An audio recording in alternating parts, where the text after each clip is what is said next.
the midnight service. At 3:14 a.m., his fuel light pinged. A rusted sign emerged from the fog. Last Chance Gas, 1 mile.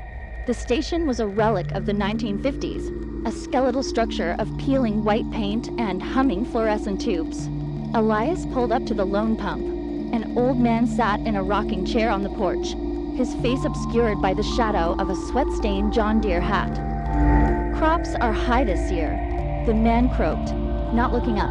"Just need $20 of regular," Elias replied, feeling a sudden, unexplained chill. "Corn's got ears, son," the man whispered, "but the soil's got teeth." Elias didn't wait for the receipt. He jumped back into his car and peeled away, the gravel spraying like gunfire against his wheel wells.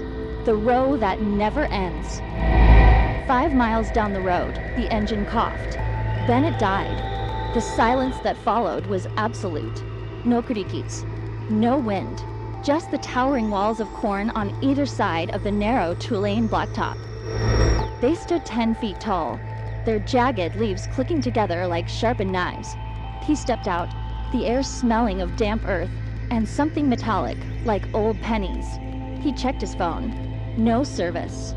Thump! A sound came from deep within the stalks. It wasn't an animal. It was rhythmic, like a heavy boot hitting soft mud. Thump! Thump! "Hello," Elias shouted.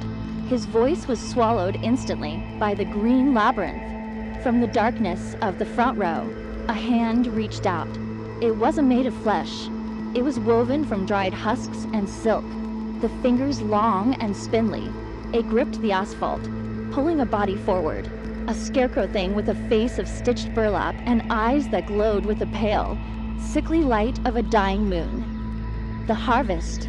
Elias ran. He didn't run down the road. His instinct betrayed him, and he veered into the field, thinking he could hide. Inside the rows, the world vanished. There was no north or south. Only the suffocating green. The clicking of the leaves grew louder, turning into a feverish whisper. He realized then that the corn wasn't just growing, it was moving, shifting its rows to fence him in. He tripped over something hard. Looking down, he saw a vanity license plate from California, half buried in the dirt. Beside it lay a pair of rusted spectacles and a human jawbone, polished white. The heavy thumping stopped right behind him. Elias turned, his flashlight beam trembling. The burlap creature stood there, but it wasn't alone. Dozens of them emerged from the stalks, the founding fathers of this soil, dressed in tattered denim and rotted flannel. Their bodies stuffed with the very grain they once farmed. The heartland demands its portion, the lead creature hissed, its voice the sound of dry wind through a chimney.